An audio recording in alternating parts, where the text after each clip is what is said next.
This is not a ghost story. This really happened. A 13-year-old girl logs in after school. She's tired. 8th grade at a new school is exhausting, especially when you're still figuring out who you are, where you fit, whether anyone actually likes you. But there's a new message waiting.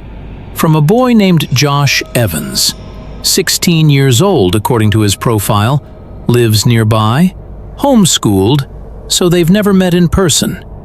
And he thinks she's interesting, worth talking to, worth getting to know. For the first time in weeks, maybe months, she smiles at her computer screen.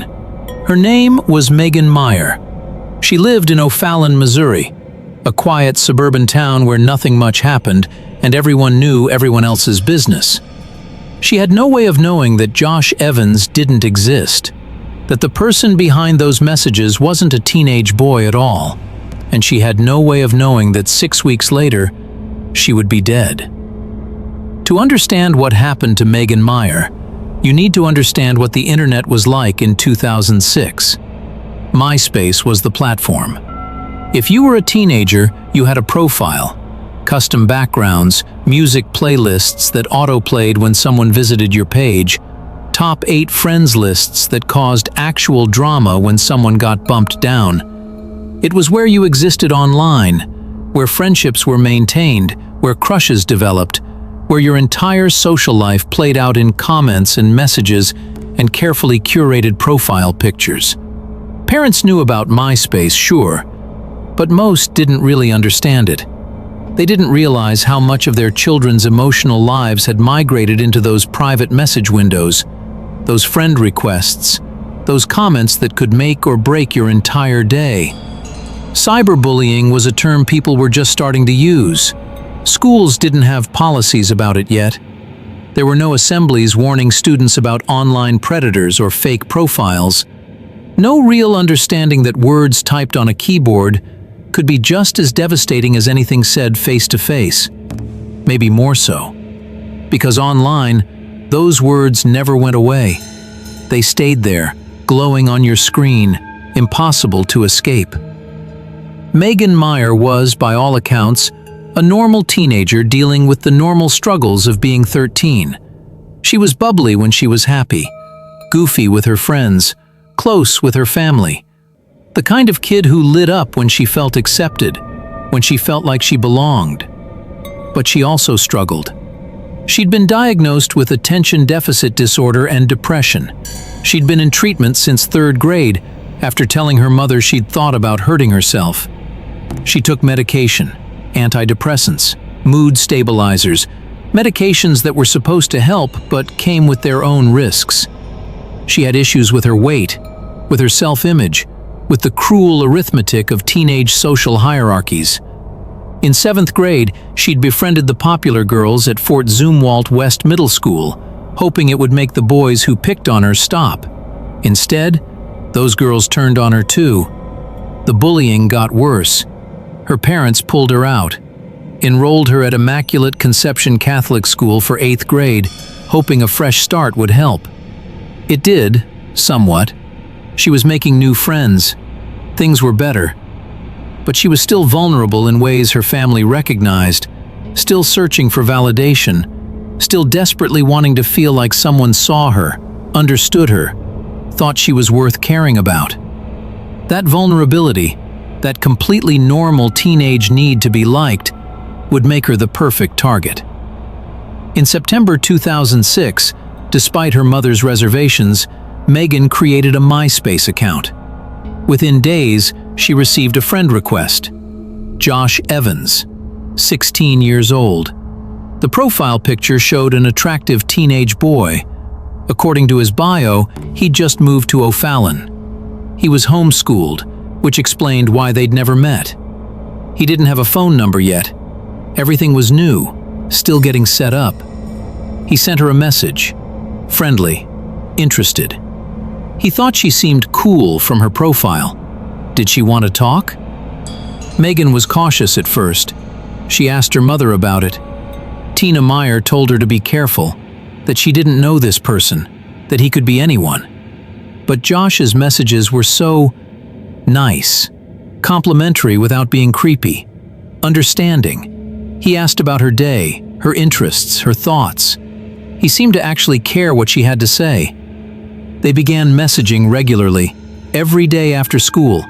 Long conversations about nothing and everything. The kind of exchanges that feel monumental when you're 13 and someone is paying attention to you. Megan's family noticed the change in her. She seemed lighter, happier. Her spirits were lifted in a way they hadn't been in months. "There's this boy," she told them. "He really gets me." They never met in person, never talked on the phone. Josh always had a reason why it wasn't the right time yet. But that didn't matter to Megan. The connection felt real. The messages felt real. The way he made her feel, seen, valued, interesting, that was real. Except none of it was. The messages started changing in mid-October. Subtle at first, little comments that felt slightly off, passive-aggressive observations, questions that felt less friendly, more probing. Then, Josh started pulling back, not responding as quickly, seeming distracted, distant. When Megan asked if something was wrong, his answers were vague, almost cold. Other people on MySpace started messaging her too, people she didn't know, saying things about her, asking questions that suggested someone had been talking about her, sharing things she'd told Josh in confidence. The boy who'd been so understanding, so supportive, was suddenly someone else entirely, someone who seemed to be turning others against her. On October 16th, 2006, Megan came home from school and logged into MySpace. Her mother, Tina, was home but about to leave. She needed to take Megan's younger sister, Allison, to an orthodontist appointment. Before Tina could get out the door, she heard Megan getting upset at the computer. Messages from Josh were coming in. But these weren't the friendly, supportive messages from before. These were cruel, cutting, designed to hurt. "I don't want to be friends with you anymore. You're not a nice person."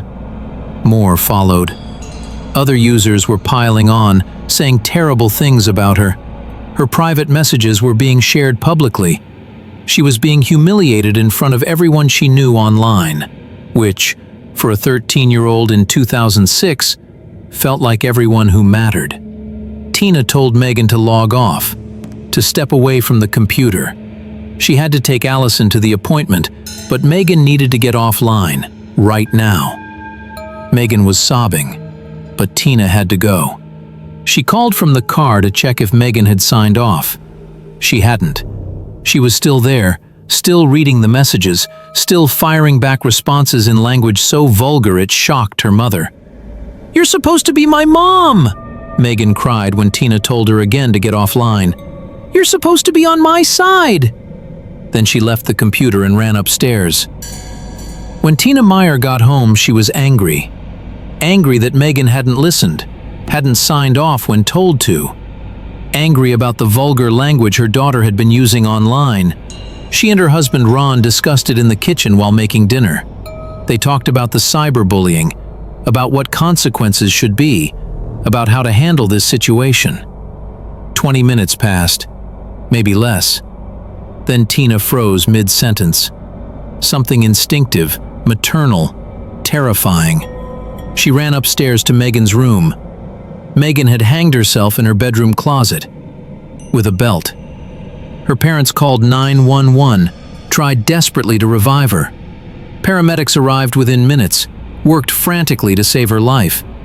But Megan never regained consciousness. The next day, October 17th, 2006, less than 3 weeks before her 14th birthday, she was pronounced dead. The last messages she'd received, the ones that had driven her from the computer to her room, were still on the screen. According to neighbors who'd later discuss it, the final message from Josh Evans read, "Everybody in O'Fallon knows who you are. You are a bad person and everybody hates you. Have a shitty rest of your life. The world would be a better place without you."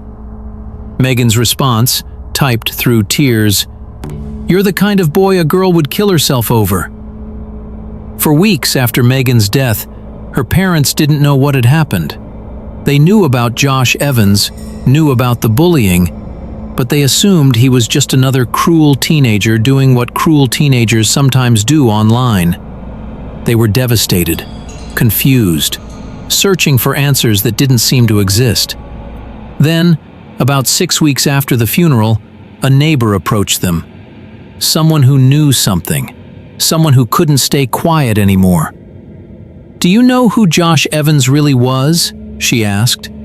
What she told them changed everything. Josh Evans had never existed. The profile, the messages, the 6-week relationship that had meant so much to Megan, all of it had been fabricated by an adult, a 49-year-old woman named Lori Drew, who lived 4 doors down from the Myers. Lori Drew was the mother of Sarah Drew, a girl who'd been Megan's friend until they'd had a falling out earlier that year. Typical teenage drama. Someone said something about someone else, feelings got hurt, the friendship ended. But apparently, that wasn't the end of it for Lori Drew. She'd created the Josh Evans profile, she later admitted, to gain Megan's confidence and find out what Megan felt about her daughter and other people. She wanted to see if Megan was talking badly about Sarah online, wanted to gather information she could use. She'd been aided by her daughter Sarah and by Ashley Grills, an 18-year-old employee who worked for Drew's advertising business. Multiple people had access to the account, writing messages, crafting this elaborate fiction. The plan, according to later testimony, was to get Megan to trust Josh, extract information from her private messages, and then humiliate her publicly. Revenge for whatever perceived slight had ended the girl's friendship. What started as manipulation escalated into something much darker. The messages got meaner, more personal, more devastating. Ashley Grills later admitted she'd written that final message, the one about the world being better without Megan, because she wanted to end the MySpace hoax and get Megan to stop communicating with the fake profile. Lori Drew, when initially confronted, characterized the whole thing as a joke. She claimed she didn't know about the most offensive messages, that she'd only wanted to monitor what Megan was saying, not destroy her. But the neighbor who'd told the Myers about the hoax said something different. Lori laughed about it. Laughed. About a dead child. The Myers wanted justice. They wanted someone held accountable for what had been done to their daughter. But there was a problem. A massive, frustrating problem. In 2006, there were no laws specifically addressing cyberbullying. No statutes about creating fake online profiles to harass someone. No clear legal framework for holding someone criminally responsible for words typed on a keyboard, even if those words drove someone to suicide. Local prosecutors looked at the case and determined they couldn't file charges. Nothing Lori Drew had done, as cruel, as calculated, as devastating as it was, fit clearly into existing Missouri criminal law. The case went federal. In 2008, Lori Drew was indicted under the Computer Fraud and Abuse Act, essentially charged with unauthorized access to MySpace's servers by violating the site's terms of service, which prohibited creating fake profiles and harassing others. It was a creative legal approach, a stretch, but it was something. A jury found her guilty of 3 misdemeanor counts of unauthorized computer access. Not the felony conspiracy charge prosecutors had hoped for, but guilty of something. Then, in 2009, the judge overturned even those convictions. He ruled that the Computer Fraud and Abuse Act wasn't intended to criminalize violations of website terms of service, that such an interpretation would make virtually every internet user a criminal. Lori Drew walked away. No jail time, no criminal record, no legal consequences whatsoever for her role in a 13-year-old girl's death. The message was clear, and it was chilling. You could torment someone online, drive them to suicide, and face no criminal punishment as long as you were clever about how you did it. The lack of justice in Megan's case sparked something bigger: national outrage, international media coverage, debates about internet safety, about parental responsibility, about the limits of free speech versus the need to protect vulnerable people from targeted harassment. People wanted to punish Lori Drew even if the legal system couldn't. Her name was published online, her address, phone number, email, business information, all posted on websites and forums. Neighbors shunned the Drew family. Businesses that had advertised in Drew's coupon book pulled their ads. She eventually had to close her business entirely. It was internet justice, vigilante style. Some people called it appropriate. Others warned it was dangerous, that mob rule wasn't actual justice. But the most important outcome was legislative.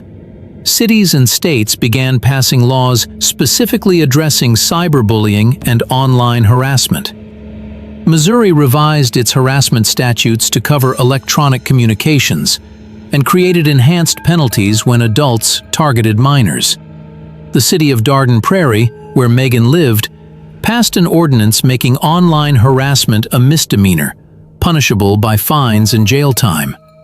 Eventually, multiple states adopted Megan's laws, not to be confused with the sex offender registration laws of the same name, but legislation directly inspired by Megan Meyer's death that criminalized cyberbullying and made it easier to prosecute people who used electronic communications to harass, intimidate, or cause emotional distress to others.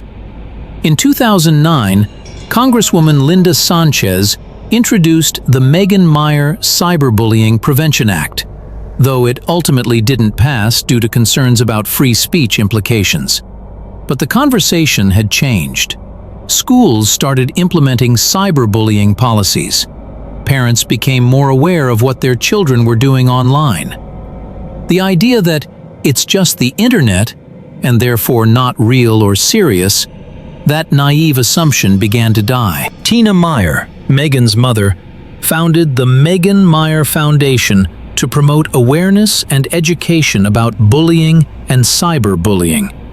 She began speaking publicly about what happened to her daughter, advocating for protective legislation, trying to prevent other families from experiencing the same devastating loss, turning grief into purpose, turning tragedy into change. Megan Meyer's story resonates because it exposes something deeply unsettling about our digital lives. Online, anyone can be anyone. You can create a persona, craft a personality, present yourself as someone completely different from who you are in physical reality. Most people use that freedom harmlessly, a little more confident online, a little more outgoing, a little more comfortable expressing themselves. But some people use it as a weapon. Lori Drew created Josh Evans to manipulate a 13-year-old girl. She used the anonymity of the internet to become someone trustworthy, someone appealing, someone who could get close enough to cause maximum damage. And it worked. It worked because Megan had no reason to suspect that the boy messaging her was actually a middle-aged woman living 4 doors away. No reason to think that someone would go to such elaborate lengths just to hurt her. The horror of Megan's story isn't supernatural. It's human. It's the realization that cruelty can wear any mask it chooses online, and you might never know who's really behind it. Josh Evans was a ghost. Not in the traditional sense, not the spirit of someone who died, but in the modern sense. A fake identity, a sock puppet, a digital phantom created specifically to haunt a teenage girl who just wanted to feel understood. And when you're 13, vulnerable, struggling with depression, desperate for acceptance, that kind of ghost can kill you. More than 17 years after Megan's death, her story is still told as a cautionary tale, a warning about the dangers of online interactions, a reminder that not everything or everyone is what they seem on the internet. But it also raises questions we still haven't fully answered. How much responsibility do adults have for the mental health of children they interact with online? Where's the line between harsh words and criminal harassment? How do we balance free speech with protection from targeted abuse? Can you really hold someone legally accountable for another person's suicide?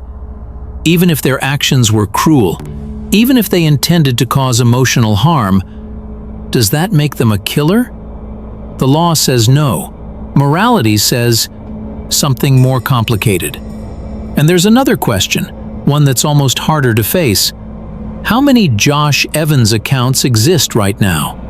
How many fake profiles are messaging vulnerable teenagers, gaining their trust, preparing to cause harm? How many adults are pretending to be someone they're not, hiding behind screens, using anonymity as a weapon? We like to think Megan's case was an aberration, an isolated incident that sparked necessary changes and couldn't happen the same way today. But the truth is simpler and scarier. It's easier now than it was in 2006 to create a fake profile. Easier to find vulnerable targets.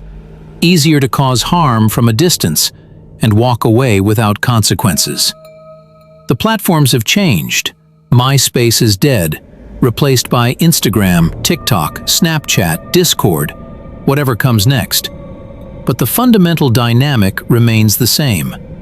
Behind every profile is a person, and you have no way of knowing who that person really is. Megan Meyer logged into MySpace looking for connection, for friendship, for someone who saw her as worth caring about.